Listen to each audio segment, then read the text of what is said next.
Good morning, good afternoon, good evening, Rotarians and all colleagues in peace from around the world. I am Jim Alderman, and the chair of District 5450 Peace Committee that sponsors the Forum for Discussion. We're very excited, indeed, honored tonight to have a very special individual with us.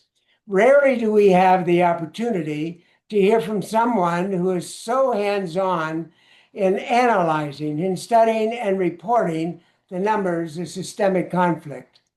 I've had the opportunity to share coffee with Monty a few times and find myself always eager for that next time that we can get together. Now you seem to have done it. Without a doubt, I his don't know. topic of polarization is one of the most critical in the moment. I did. If we want to tackle any of the existential threats to our planet, we first must begin to create greater level of communication. Monty, the screen is yours. All right. Well, I'm going to jump right in to the Zoom or the PowerPoint if it works as well as it did before. Okay, and share it and go.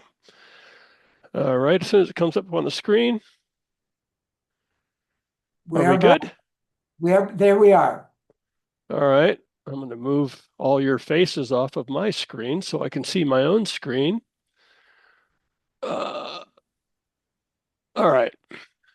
This is a preliminary slide. I've got about 30 slides. It sounds like a lot, but it's not. There's only three major concepts. I'm going to be talking in policy speak because when I was working with the CIA, that's the language we used, and it's very accessible. It talks in practical terms. Hopefully this will all be straightforward, but I will answer any questions at the end. So the work that we've been doing over the past at least 35 years, and I've been studying the problem of political violence for 50 years, full time. That's the only thing that I've done with my life. And I did come to what I consider a full understanding of the problem of political violence just before the Trump administration terminated me from the work that I was doing, which was welcome because I was so burnt out at that point that it was a welcome relief not to have to deal with it for a while. So the work that I was doing with Ted Gurr, who is my mentor, and he was considered the world's top authority on political conflict. The last thing he said to me, and I'm very proud of this, is that now he said, now you're the world's top authority on political conflicts. So that was a very nice thing for him to say. The work that we've been doing is empirical research. We look at all the countries in the world and do comparative studies, looking at all of them, do a quantitative analysis. The CIA was nice enough to let us set up a research program that they supported with, I assume, was over $100 million over the course of 25 years, probably much more than that. And we studied every aspect of conditions in the world and thinking it was a very complicated problem. Political instability, what we found is it's a very simple issue, and that all countries in the world face the same issues when they are dealing with organizing their political systems. So I'm going to talk in broad terms. That applies to all systems at all levels. So we're trying to get beyond a reliance on political ideologies in political science or the study of political conflict and violence. Political science has always been akin to religious studies in that the ideologies in political science are similar to the religions and religious studies. It orients you very distinctly and separately from other ideologies. And the approach that we developed is a common approach that Ted called ultra-realism. I call societal systems analytics. We use his methodology called politometrics to study the issues. And that is the science of social identity group behavior. Instead of looking at rhetoric, which is what ideologies use, we look at empirical knowledge and empirical facts. And we found that all social identity groups go through the same dynamics. And I'm going to summarize those for you. Our goal is to move politics and political science from simple crisis response, which is letting things go until you develop a crisis that you have to deal with, and move to conflict management, which is recognizing that there are dynamics that are common and standard, and that we can predict outcomes from conditions on the ground. I understand this as being the nexus between macro study and micro study. So this is the nexus between negative peace and positive peace. They come together in these conflict dynamics. What we found are, as I mentioned, the dynamics are very simple and straightforward. The devils are in the details, that all countries are different in many, many ways, in infinite number of ways. And if we focus on our differences, we can't get anywhere. Because we get hung up in our differences, we don't understand the commonalities. And so all of our research has been focused on the commonalities of what I call societal systems. The devils just throw us off track and make it difficult to understand one another. So if this will move, come on, why aren't you moving? There we go. So my presentation is called Polarization, the Pathology of Peace. People talk about polarization all the time as if it's just a funny little condition that we have to deal with. What we found in our research, it is the critical moment that defines outcomes, and especially the movement from positive outcomes to negative outcomes. It's actually a pathology, a social pathology, similar to a disease, but it's a psychological pathology. And this is my publication history. Most of the theory that I'm going to be talking about was first contained in the book Third World War, System, Process, and Conflict Dynamics. But we've developed a reporting mechanism in serial publications. The one that I did at Maryland was Peace and Conflict, looked at armed conflicts, self-determination movements, and democracy. And once I left Maryland, they wouldn't let me take it with me. So I developed a new serial called Global Report, Conflict Governance and State Fragility. And these are pretty much biennial reports on the state of the world. I got the idea from Dan Smith from SIPRI, who used to put out the State of the World. And so our publications focus on conflict and governance and fragility. So there's a circumstantial context, and that's diversity. As we know, the whole world is extremely diverse, infinitely diverse. But we're all humans, and we all have the same basic needs, as Burton pointed out. And we need those basic needs met. And if we focus on that level, we're all the same. And going about that depends on the context in which we find ourselves living. And I'm going to, you see these people that were important to this perspective. Muzaffer Sharif, Jared Diamond, and Kenneth Boulding. Here we go. All right, come on. You're being very recalcitrant here. I don't know why it won't move forward. Oh, now I've lost it completely. Oh, what's going on? All right, well, let's put it back up and see if it'll work now. So I started off looking at global climate conditions, the ecological diversity. And if you look at it, there are very few places that have similar contexts in which they find themselves living. And so the political systems, the social systems that they devise over time reflect the resources and the environment that they find themselves living in. And so as they're developing over time, they develop different structures, different markers, different ways of doing things that are appropriate to the context in which they live.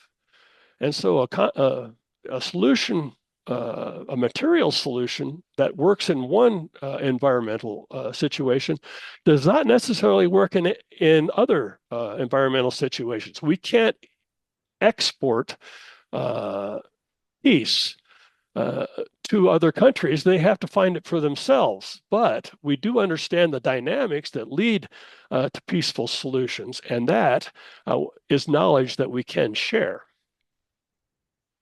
So looking at the human global system context, we see a graph here of the population change over time. And that for a very long time, humans were a very small population on this planet.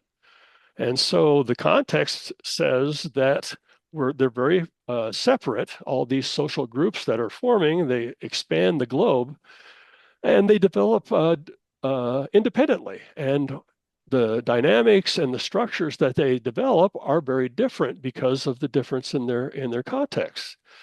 And in the beginning, when the population was small, I call that the age of ignorance. People don't have much contact between these societal systems that are emerging, and they can't communicate, and they don't understand each other because they're so different, because they look at what they're doing, how they're dressed, how they're talking. They can't communicate because they don't speak the language. And when you have interaction based on ignorance, the only real tool that you have to interact with is force and persuasion. And persuasion is difficult when the differences are too great. And so force, as we know, as we come to know it, seems inevitable. And when we talk about conflict in this context, it's violent conflict. Because people are trying to force a solution to their differences rather than negotiating. On the next period, you see education and communication are key to overcoming the problems of ignorance. And one of the basic laws of conflict dynamics is that in ignorance, violence is very prominent. In lower levels of development, it remains as very prominent in social interaction. Beginning in about 1400, we have what I call the age of anarchy. Nation states are developing. They're starting to interact on the global scale. But there's no rules. There's no rule sets for interaction. They still have trouble communicating. They still have trouble understanding each other. And they've developed more tools based on organization, but their ability to gain comprehension and understanding is very limited by their differences. And in political science, this is as far as they've progressed. Kenneth Waltz came up with a theory that's very prominent in political science, that the world system is an anarchical system. We can't depend on it. It's a self-help system. Everybody is responsible for themselves. And so that in itself creates conflict between nation states as nation states try to secure the resources that they need, and they use political violence or threats of violence to gain access to resources that are outside their territorial boundaries. The next age is what I call the age of complexity. You see that the global population has taken off exponentially. We have so many people in the world that it's probably at its carrying capacity. And we've had many commentators over the past 50 years who have pointed out that there are limits to growth. And we keep coming up with new technologies which expand those boundaries, but it doesn't change the fact that there are limits to the population that the Earth can carry without a degradation that will eventually kill that population if it's not managed properly. So management is key as we move forward. Well, now we're dependent on complex cooperation schemes to stabilize our societal systems. Cooperation is key. Competition is really out of place because competition, as Mustafa Sheriff pointed out in his research, leads to hostility. It leads to zero-sum interactions. And this destruction that comes with this hostility really undermines the cooperation and the development of these systems. As we know from the world wars, the enormous destruction, everything that was built. And as we see now in Iran, their infrastructure is being destroyed. And we expect them to be more civil, but it only makes them less civil because you're putting them in dire circumstances. In complex cooperation schemes, however, defection comes with a very high value in that if you break the rules, you experience, as we know from crime, you experience an immediate gratification.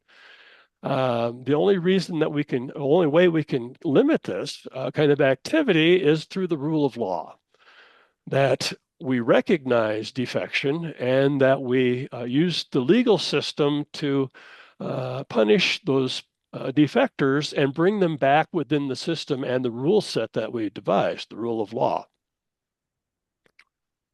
So, looking at global system dynamics, where are we in the contemporary situation? We developed, along Ted Gurr and I, developed many data schemes to measure things that we were interested in. Armed conflict and intervention, that was mine. Minorities at risk, we did together, which is looking at all the ethnic minorities in the world that were engaged in any kind of conflict with their states, state governments. Polity 5, which Ted developed, but I took over and moved it into the modern world so that it's understood by lay people in addition to academics. It measures the quality of governance in every country in the world. And State Fragility Index is another measure that I developed to look at the differentiation in nation states as to their level of development, because the level of development we came to find is critical in understanding the capabilities of nation states in their interactions, but especially the pecking order. And political science really grabbed onto this power differential because it fit well with the anarchical system that we all assumed to be living in. So power, especially in American political science, is the currency. And they really talk about conflict management because they feel that they can just let a crisis occur, and because they're the strongest power in the world, that they can determine outcomes through threat of force. which of course is just making things more contentious and coming up with really destructive and bad outcomes. So, looking at global trends in armed conflict, this starts at the end of the World War II. If you put World War II in, it just goes off the scale. It's just an enormous, enormously intense and expansive political violence experience and episode. With the end of the Cold War, everything dropped, political violence dropped off for obvious reasons. Everybody was spent. But it started creeping up, and you see almost linear, according to my measure, most linear increase in the amount of armed conflict in the world and the number of states in armed conflict. And what we found from research is this is critically dependent on foreign supply and mainly the superpower rivalry. That in situations where the United States was supporting one side or the other, government or the anti-state rebels, if there was a foreign supporter on both sides, then armed conflict was the most likely result. And these armed conflicts were almost unresolvable until you withdrew the supply from outside, because in the developing world, very few countries manufacture their own weaponry. They're dependent on external supply. And when you're in a conflict, you only choose armed conflict if you can guarantee the supply of weaponry. Because if you can't, you're going to run out of bullets and you're going to lose that interaction. With the end of the Cold War, this, of course, supports the hypothesis of the superpower rivalry driving armed conflict. With the end of the Cold War, everything drops off by 60%, all the armed conflicts in the world. There's been an increase lately, and we know most of the conflicts were spread across the globe in the earlier period. In this most recent period, it's all centered in the Middle East. There are a few conflicts outside the Middle East, such as Myanmar, and some, well, there's some in Mozambique and a few but that's about it. Everybody else has stopped fighting. And what we see on this graph, the red line, the blue line is what we call societal conflict. That's civil war. The red line is interstate conflict. And this is what the UN system was designed to regulate. And we see that it was very successful in dampening the impetus towards interstate conflict. And with the end of the Cold War, it fell off even more. Iran, Iraq, of course, threw things out, and that's in the Middle East. But recently, the US-Iran situation, and I think you can see Iraq in here also. So what we learn from this is that societal warfare in developing countries critically depends on the, I'm talking so I can't see what I have behind there, on the supply of weapons and ammunition to both sides, otherwise violence will remain limited. Interstate warfare is almost always initiated by the stronger power. It's used as a tool to get favorable results when a powerful country is dealing with a less powerful country. External interventions, military aid increases the probability of political violence, repression, or societal warfare.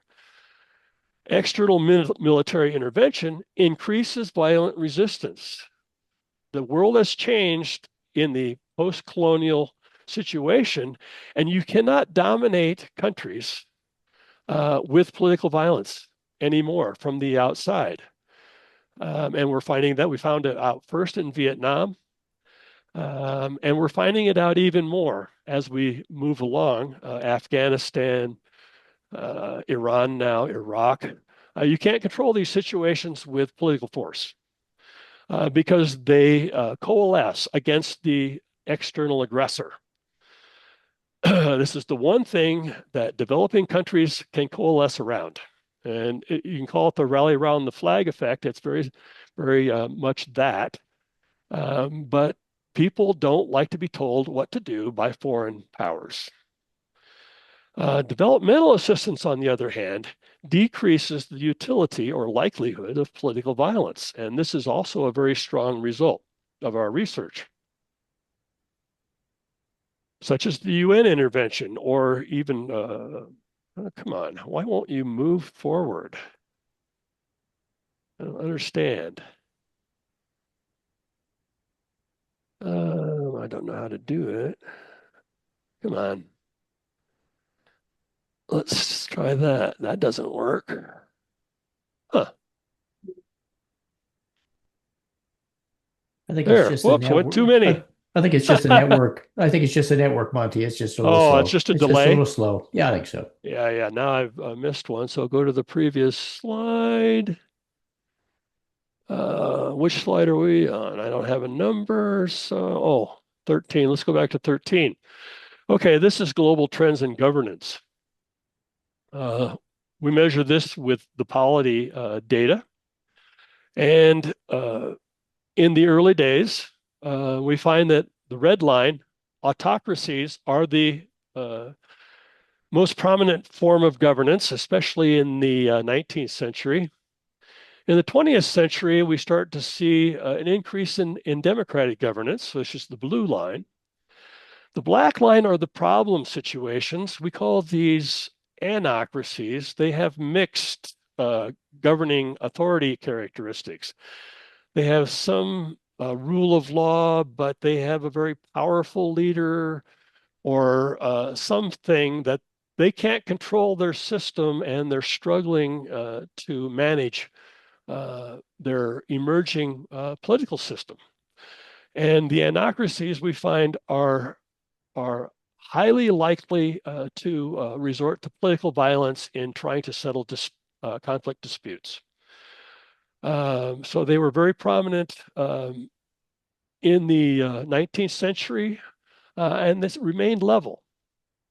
And it's increased with the end of the Cold War because we have decolonization, we have new states that are coming online, and they haven't got systems in place that are coherent in order to manage conflict within their boundaries. So they're still problematic, and they have to be dealt with very carefully.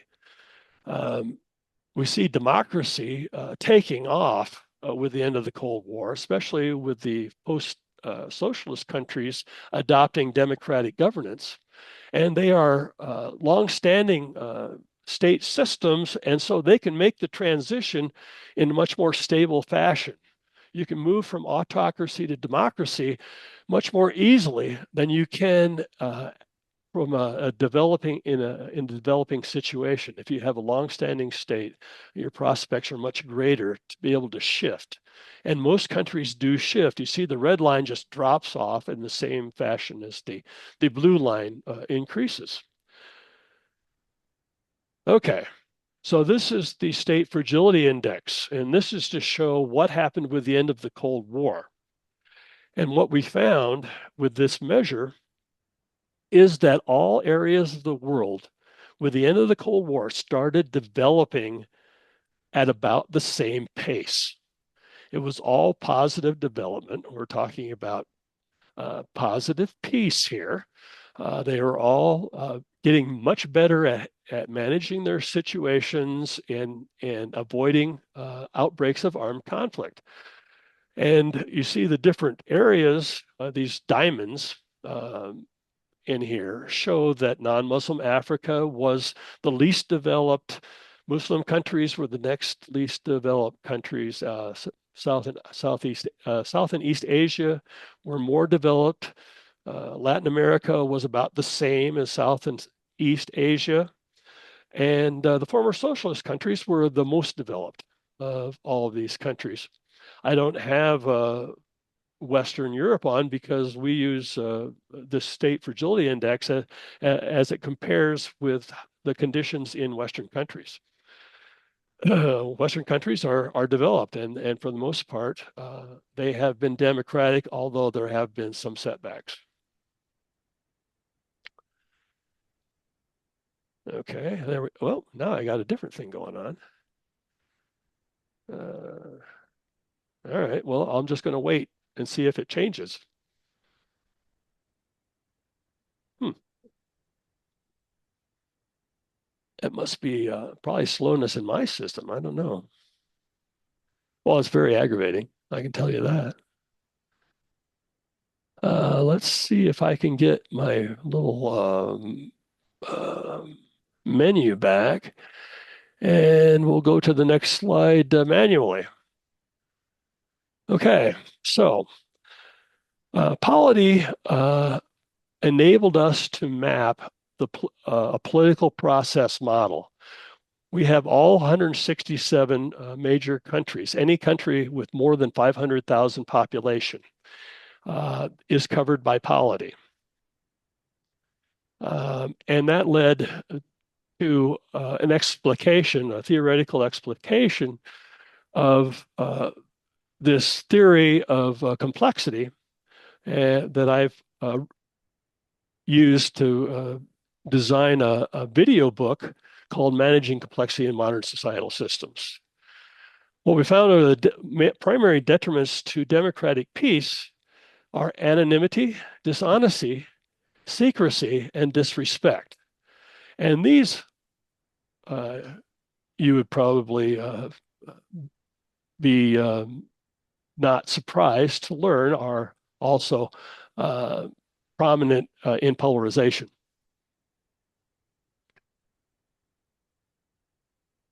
Let's see, go to slide next. Okay, so this is a little complicated slide here. State failure, as it was originally called, on the Political Instability Task Force, was originally set up under Clinton, by the order of his Vice President Al Gore. This responds to the end of the Cold War. The United States was not prepared when the Soviet Union collapsed or disintegrated. It didn't really collapse. It disintegrated, and all these new states came online. And the United States were scrambling, especially the intelligence community, because their models didn't prepare them. They did not foresee the collapse of the Soviet Union, the disintegration of the Soviet Union. And so Ronald Reagan is very famous for claiming that the United States won the Cold War and that the Soviet Union surrendered, but they didn't. They just set themselves back to a more manageable system, that their minorities were unhappy.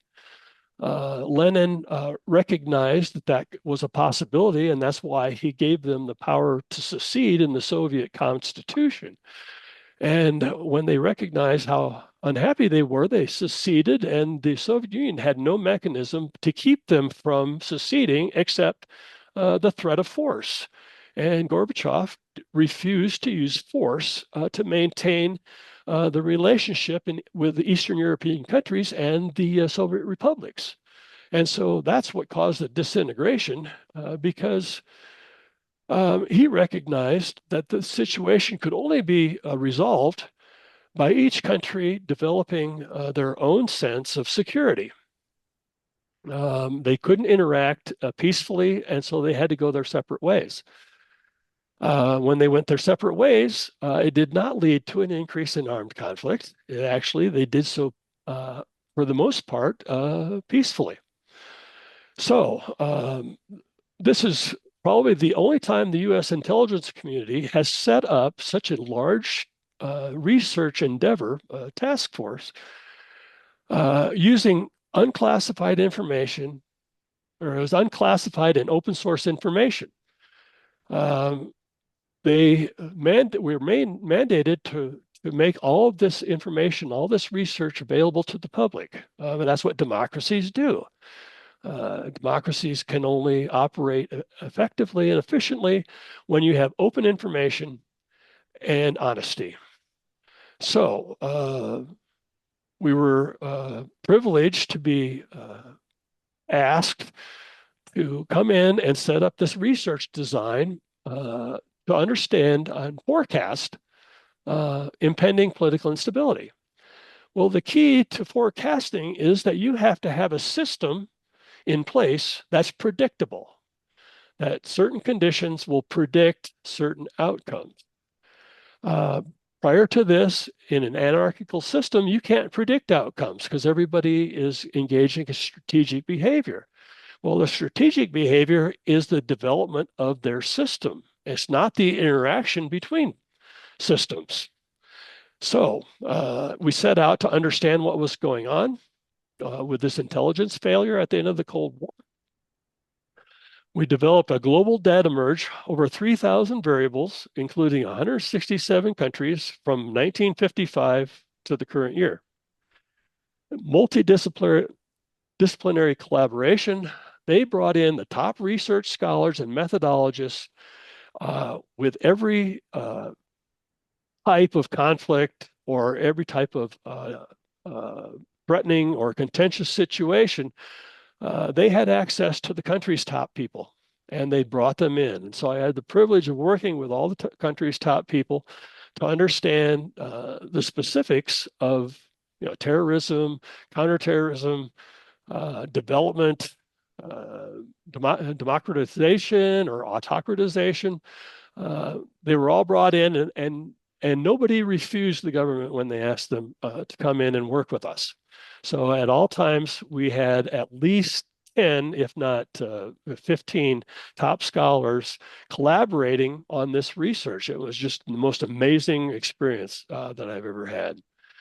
Of course, strategic behavior leads to probabilistic outcomes. And so risk assessment rather than causal analysis informed us. The Phase 5 report is a report on the global forecasting model. That was in 2010.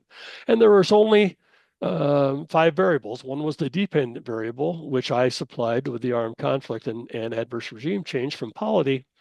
The independent variables were the regime characteristics, the level of development. Poorer countries had more violence, more prone to violent conflict. The neighborhood is the systemic effect that when violence broke out anywhere, it tended to make surrounding countries more insecure, and they started importing more weapons, and that made them more prone to use armed conflict to settle their differences. And state-led ethnic discrimination. When the state actually discriminated against ethnic groups, those ethnic groups tended to rebel. Adverse regime change was one of the outcomes considered to be political instability. And what that was affected by was the resilience of democratic norms. Once a country adopted democratic regimes and democratic norms and rule of law, they tended to stay that way. And if they went through a period of autocratization, they tended to bounce back to democracy as soon as they could resolve the ongoing conflicts. The polarization of the polity was the most critical finding of this research. And once we found that polarization is the driving factor, you'll see that it increased the risk of political instability by a factor of 37 times, and the risk of adverse regime change by 157 times. That if you're polarized, it's almost impossible to support democratic governance, as we're finding out. Next slide. Okay, now this is the model, and this is the end of the presentation. I know I'm running a little long. What I found in looking at all these cases of polarization, because there's about 100 cases or 130 cases in 100 countries just in this contemporary period, so that's plenty of cases to learn from. What we found is this top line, legitimate democratic authority, finds an equilibrium in conventional politics. People are negotiating outcomes. They have rule of law. They maintain the rule of law. And they developed through negotiated agreements. As it moves into more contentious political interactions, it starts to favor autocratic authority because there's the basic agreement is missing. And some problems are difficult to resolve or find agreement on. And so autocratization uses force to come up with an outcome that's not favorable to everyone. It tends to favor the autocrat. So countries move along this scale, move back and forth through their history, depending on what's going on, the problems that they're facing, and the issues that come up that are unresolvable or difficult to resolve. So they move from conventional politics to contentious politics, which is very well known in social theory. Issue factionalism, issues that can't be readily resolved. They have difficulty like abortion, race relations. They're very difficult to resolve. And so these can cause splits in the electorate in a democracy, especially, and it starts getting wobbly. The polar factionalism or polarization, polarization is the process, factionalism is the condition, favors an equilibrium point for autocratic authority. Things are a mess. Normal negotiations don't fix it. Things need to be resolved. And so force starts to become a very advantageous, seemingly, application to gain agreement, but all they do is suppress disagreement in this. If autocratic authority, which is the standard way in development, he's moved from polarization. That's what we found was developing countries start out in factionalism or polarization, and they cannot democratize until they come up with agreement amongst their contending groups. Well, if polar factionalism isn't resolved through a return to more conventional politics, it starts to escalate. Conflict escalates into militancy and eventually into open warfare. And that's what polity was key to this realization, because polity measures democracy and autocracy separately. And we find out that they're two different authority dynamics and structures.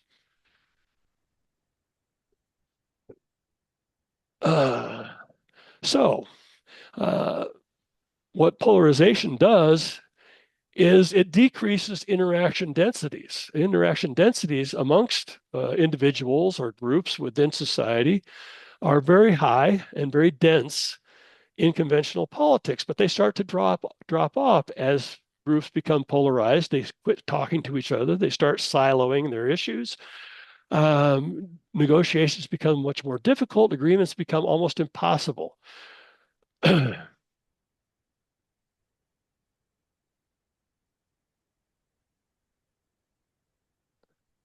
At the same time, the emotive content of political rhetoric increases to the point where at the point of polar factionalism, almost all political rhetoric is expressed in emotive symbols. Emotive symbols cannot be negotiated. They're like identity. They're like, where you do, where you come from, your differences. And polarizing agents focus on these differences, as we know from our own government, and try and villainize the opposition through emotive symbols. Emotion also drives political action.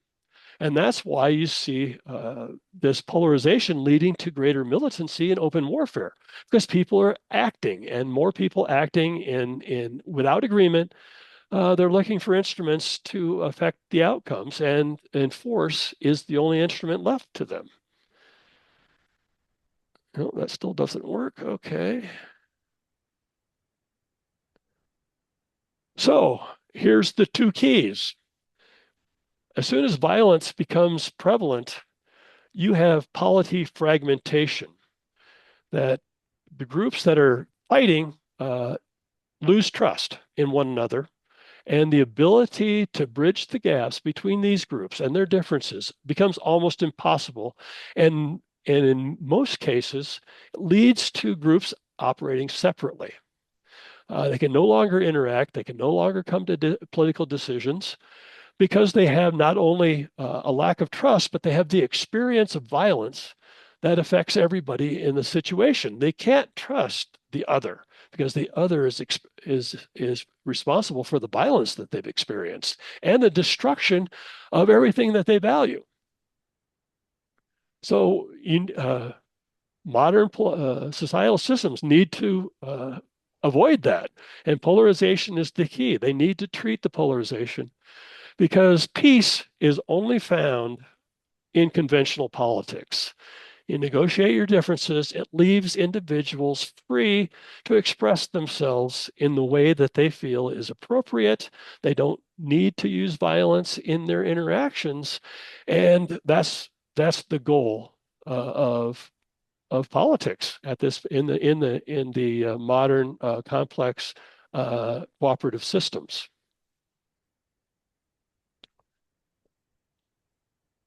So this is the last slide, thankfully.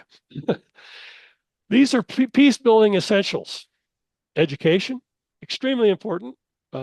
Overcoming ignorance, communication, overcoming the inability to communicate, societal organization inclusion, necessary for managing conflicts, including all groups, necessary for avoiding rebellion, conflict management as a regime characteristic, which is what we do through the rule of law, and legitimacy is key to making the rule of law effective.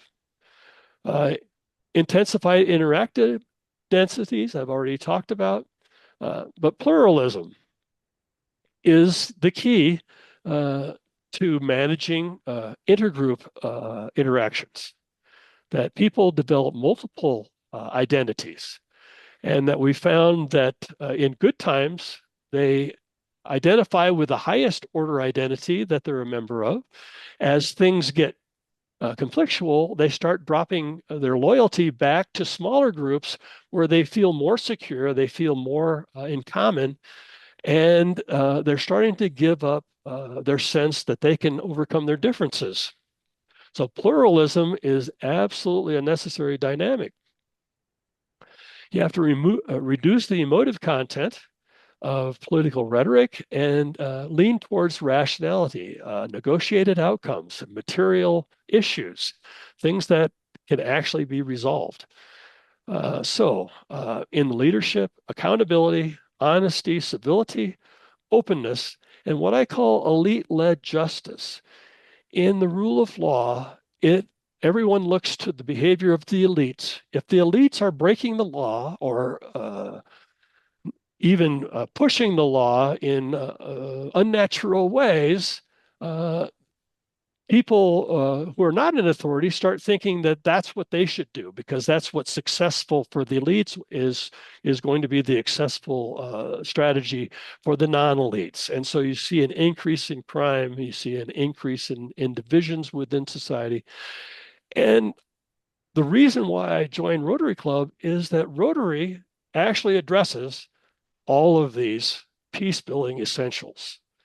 And I talked with Jeff the other day, and it's like, everything that Rotary does is positive peace. So when you're talking peace building as a separate thing, it's like all you need to do is recognize what Rotary does and catalog it because and foster it and encourage it because that is actually Rotary doing positive peace. So that's the end. Sorry, we don't have much time left, but I'm going to stop there and take questions. If anybody's still there. Yeah, we're also here. Sorry. That was my first run through it. It took me a little bit longer than I anticipated. Let's see if I can get this off. Oh, there we go. And Rob, and I'm sorry, Richard has his hand up first. You're muted. Yes, you know that. Right. Yes, thank you very much, Monty, for an excellent discussion. I'm just wondering, though, where you see us at today. Uh, I find that democracies right now are decreasing, that we're getting more fascism. Uh, and I'm from Canada, so our Prime Minister, Mark Carney, said that the rule of law is no more. The U.S. has basically got out of all the treaties and does seem to be more or looking to do the power-based process. Uh, and so that's sort of question one. Question two is uh, Sorry, question two didn't come across. Your You're mic still shut off. you're muted, Richard. but okay, the second point is in Rotary, we've been uh, so partnered with the Institute for Economics and Peace, and I wonder what your relationship is with that. It seems to be very similar to what you've been talking about in terms of positive peace. Third question is, should we not also be looking at negative peace and trying to address that and speak about that in terms, particularly with Rotary, on that? We'll leave it there. Thank you. Well, let me start with the last question because dealing with negative peace is a political question. And when you're in the United States, questions of power um, are unassailable in political science because that's everything in American political science hinges on power. But power is the problem. And we're seeing it because one of the shortcomings of democracy is that it needs to vet its leaders because they create a very advanced society with very powerful weapons and very powerful tools. And if you don't have a responsible individual leading that country, things can go to hell in a heartbeat because they get wrapped up in power. Power corrupts. And when you put corrupt people in power, then you have a very dangerous situation. Uh, what we're finding in Iran is that we're finding that we can't tell them what to do. They're willing to take a hit rather than being told what to do by a foreign power. And as Bolding pointed out, the loss of power gradient, the United States is powerful at home, but the farther away from you get from the United States, the weaker it becomes. And it has a false sense of power in that it has all these instruments, but as soon as they start projecting it, it all weakens them. And it also weakens their economy, except for the weapons production is the only one making a profit. And so, yeah, we're in a very difficult and a dangerous situation right now in the world. What we found in research is that the greatest deterrent to armed conflict is the actual experience of armed conflict. And it takes a generation to wash that out. And if you have a really serious one like World War II, it'll take 3 generations, and that's where we're at. We've gone through 3 generations removed from the effects of violent conflict, and we're starting to again glorify power and the use of power to get favorable outcomes. And it's just no longer true. That's the old model that the intelligence community was trying to shed. It doesn't work anymore. The only thing that works is favorable relationships, help, what I called the positive, when you're engaged in positive peace in your relationships with foreign countries, they value you. They don't attack you. They see a partnership, and Europe is a primary example. Europe had the experience of the war. They had the positive relationship with a very powerful partner, and they reconstructed very quickly. The rest of the world didn't have that advantage, and they struggled. And I don't want to get into details with the Third World War. I wrote a book about it. Um, I would encourage you to read that book if you really want to know what I think about that. But they're the ones that are meeting the applications of power. And the more that resist, the weaker the powerful become. You can handle one foreign war, maybe two. Three is impossible to manage, even for the most powerful country. So you try and do it one at a time if you're into power. But once you start using power, you start developing enemies. So yeah, we are in a very difficult situation. We have a question from Cinda. Yeah. Hi, Cinda. Hi. So thanks, Monty. You did an incredible amount of research on this. I mean, just the over centuries and globally. Um, and it sounds like you had really good access to information too, to be able to get some of The that. best.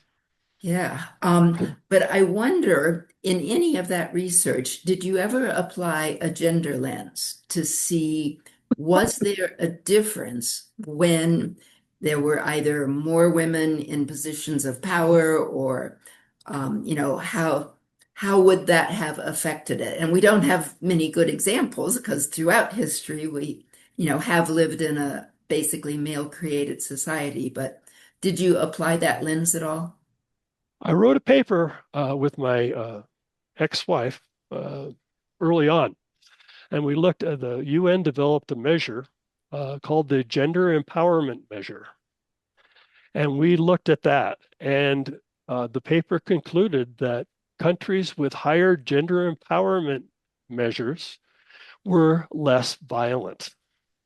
So, yes, I think the gender component is absolutely crucial to neutralizing, shall we say, the male element that tends to be aggressive, especially when you're measuring their testosterone, apparently, because you want the most aggressive people because they're the most likely to do the most damage. So maybe add that to your list of things we need, more women empowered. Well, I'm leaving that to you to carry that I'm message. trying. Meryl Glassman. Yes, I want to compliment our Canadian friend for Mark Carney's Davos speech, which I think everyone should listen to who's interested in becoming a more peaceable world. And, we want to have integrity and principle, like the four-way tests that we live by, as a way to build peace. When Stephen Miller, who's one of the key advisors to the Trump administration, was questioned about things like this, he responded in a way that I think is indicative of the other side, and I want to see what your take on it is. He said, quote, "We live in a world, in the real world, that is governed by strength, that is governed by force, that is governed by power. These are the iron laws of the world since the beginning of time." So basically, we say, don't give me your idealism. Don't try for anything better. So I wonder what your take on that is. Well, the last time that was tried, we destroyed the world, but we didn't have the technology to destroy it completely. We now have the technology to destroy it completely. And we're trying the same failed concepts and the same failed strategy. Stephen Miller can't get out of his own head. He's a hateful person. He wants white people to prevail, and that's all he's interested in. And the only way white people can prevail is through the use of force. We prevailed for 50 years or 75 years through the UN system. We were the guiding light. We were the shining example on the hill. Whatever. We monitored and managed that system to great effect. And as I pointed out, with the end of the Cold War, once we got rid of the rivalry between the superpowers, everything everywhere started to improve in very distinct and measurable ways, and very strong development was going on. And now we're going backwards again. And this whole invasion thing of third world countries, citizens coming into Europe and the United States, that's a rational decision on their part. We've taken all the resources and deprived them of a way of living, and the only way that they can progress is to come to where all the resources are, because we've sequestered them all. We control them all, and they can't really benefit. They can't build their own systems because we've taken all their resources. We buy them at a very cheap price, but it's the cheap value of those resources that enable them to build societal systems. You have to have access to cheap resources, and we're stealing them from Africa. We stole them from Latin America. South America actually was the area of the world that did the best during the superpower rivalry, in that the United States kept the Soviets out of South America. But we were preoccupied at the time and left South America on its own devices. And they are the one area of the world where there is the least amount of armed conflict since World War II. They have absolutely almost none. Chile, Argentina went through some troubles. Peru also had a rebellion, but Colombia, of course, has drugs, and that's the nature of their violence. And so does Venezuela. They traffic Peruvian and Colombian drugs. And violence is highly associated with illicit activities. That's the only way you can maintain an illicit economy structure. But the rest of South America has fared very well without external interference. Yeah. And it's kind of saddens me that now the United States is at the heart of this violence and leaving the rule of law behind and not having principle or integrity. It's very sad. It is very sad. Yeah. I'm ashamed right now to call myself an American. Yeah. And Monty, end with a happy note. I was going to say we've run over time a little, and I want to honor everybody's time, but this was so valuable and so good. We are so thankful for your knowledge, your experience, and your time. Again, I thank you. And yes, you pointed out some of the challenges that we deal with. I do want to touch on next month. We are pleased to bring in Joanna Ford. She's a returned Peace Corps volunteer, but so much more. And she's going to bring us some extensive knowledge on the islands of Kiribati and the lingering effects of the nuclear weapons testing. It's going to be interesting. But Monty, again, we can't thank you enough for this enlightening, if not a little edgy, but it's reality. That's the problem of knowledge. That's the problem with knowledge and reality, and we must face it. This is what it is, and what can we do? And I just thank want you to say for one thing, acknowledging Jim, if I could. If Rotary anybody has has been- further questions, email me. All right. I know that I wasn't able to address your questions, but I would certainly love to address your questions in another forum. So please send your questions along.